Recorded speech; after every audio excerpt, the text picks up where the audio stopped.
pagi, siang, sore, dan malam bagi kalian yang mendengarkan dan menonton podcast kami. Hari ini kami akan membahas mengenai masalah sosial yang terjadi pada masa sekarang ini. Di sini kami bertiga dengan saya sendiri, Monica Audia, dan teman saya Fremon Halo. dan Jillian. Halo. Nah, pertama-tama aku pengen nanya nih, menurut kalian apa sih permasalahan sosial itu? Dimulai dari Fremon dulu deh.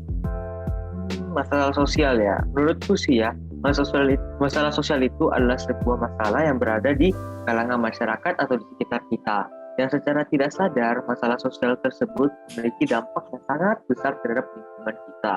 Dan juga kita sebagai warga Indonesia tidak boleh tinggal diam melihat masalah atau isu-isu sosial tersebut. Menurutku gitu sih. Terus kalau menurut Jill gimana? Kalau menurutku itu masalah sosial itu kayak kondisi ketika keadaan itu tidak sesuai dengan apa yang kita ekspektasikan, terus terjadi dalam masyarakat dan menimbulkan dampak bagi kelangsungan hidup dalam masyarakat. Kalau menurut Monik gimana? Aku setuju banget sih sama pendapat kalian berdua. Tapi kalau menurut aku sih, masalah sosial itu adalah keadaan di mana adanya ketidaksesuaian dalam beberapa aspek. Dan itu mempengaruhi serta berdampak juga pada lingkungan sosial. Nah, kan tadi kita udah tahu apa itu permasalahan sosial. Kalau menurut aku sih, ada kayak faktor penyebab masalah sosial itu seperti faktor ekonomi. Nah, kalau faktor ekonomi itu menjadi masalah ketika suatu individu atau kelompok itu tidak mampu dalam mencukupi kehidupan hidupnya secara layak, khususnya secara materi. Contohnya itu kayak kemiskinan, kriminalitas, kesenjangan sosial, pengangguran. Terus ada juga faktor budaya yang muncul karena ketidaksesuaian pelaksanaan norma, nilai, dan kepentingan sosial pada pola masyarakat yang heterogen atau multikultural. Contohnya itu seperti kenakalan remaja, konflik antar suku, diskriminasi, gender, pernikahan dini, perceraian, dan eksploitasi lingkungan.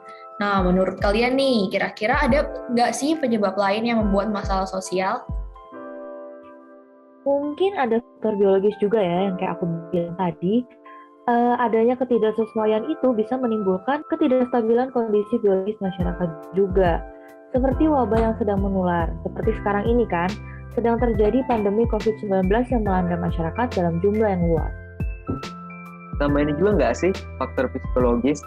Karena untuk faktor psikologis ini masalah pola pikir suatu masyarakat atau pribadi tertentu yang bersinggungan dengan tatanan kehidupan sosial. Salah satu contoh nyatanya biasanya pemahaman penyimpangan dari ajaran agama yang jika diamati secara detail dan tidak masuk akal, serta munculnya raja-raja palsu dan gerakan separatis anti pemerintah.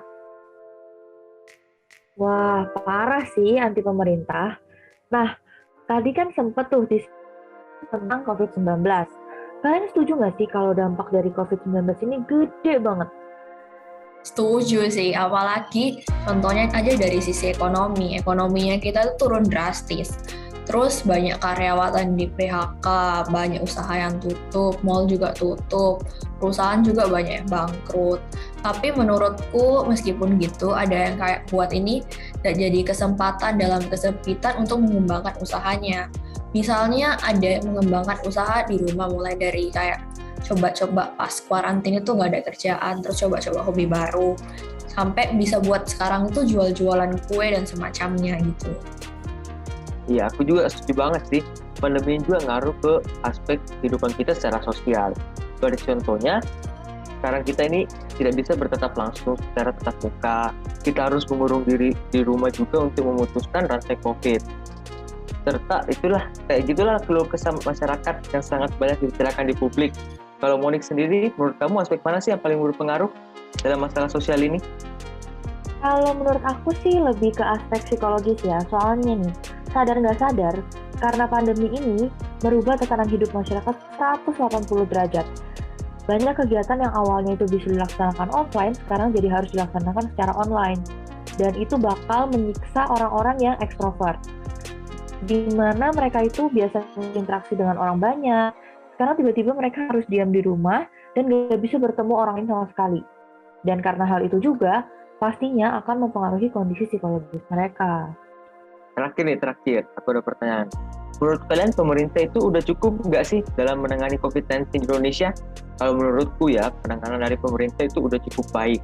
Edukasi untuk masyarakat tentang COVID juga diperluas lagi, kalau menurutku gitu sih. Kalau menurut Jill dan Monik gimana? Kalau menurutku sih juga udah cukup.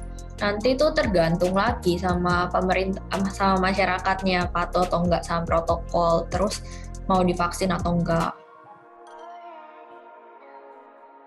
Iya, kalau menurut aku pribadi juga aku juga udah setuju banget sama semua langkah pemerintah sejauh ini untuk menangani dan menekan laju kasus di Indonesia.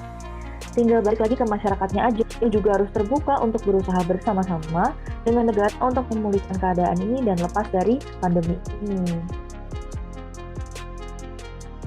Mungkin segitu aja podcast dari kami. Terima kasih telah menonton dan mendengarkan podcast kami. Thank you.